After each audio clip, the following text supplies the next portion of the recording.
Chapter 194. Alex, you piece of trash. Now that all of you have already been driven out of the Richard family, this villa will have to stay in the Richard family.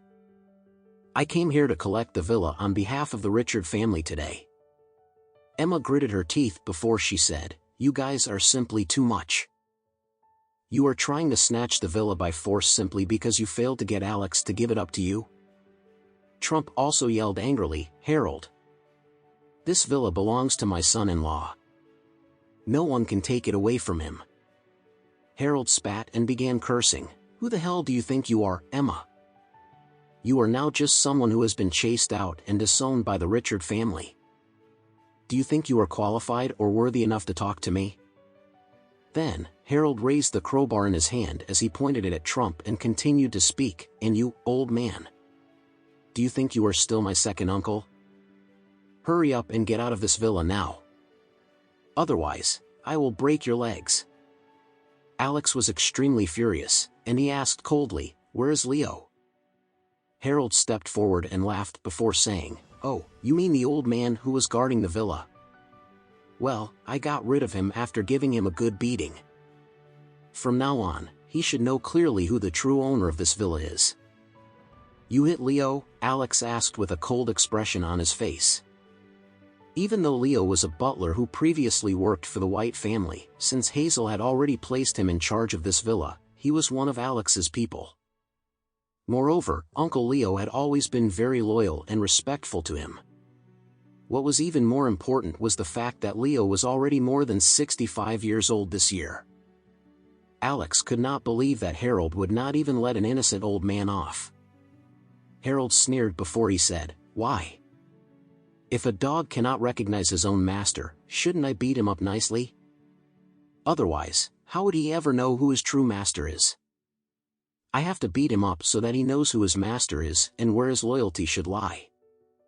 After saying that, Harold started laughing sinisterly.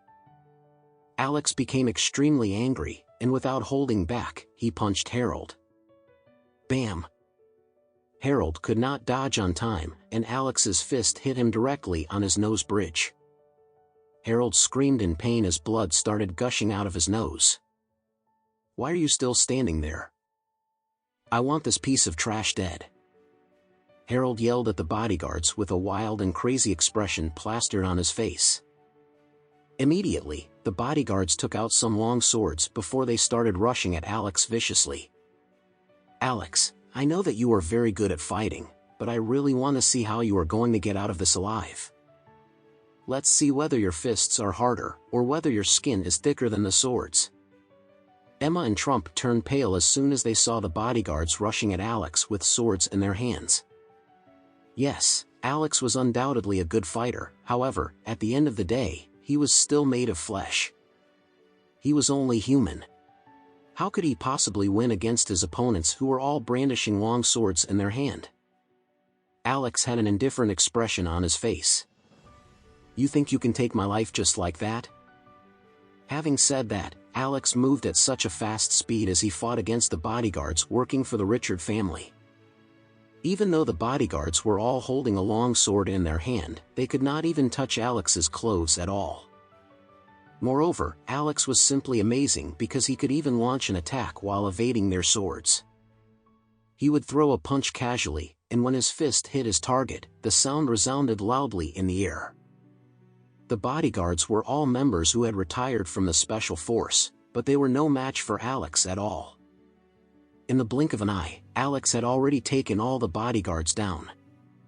No one knew how he did it because Alex's moves had been so quick and swift.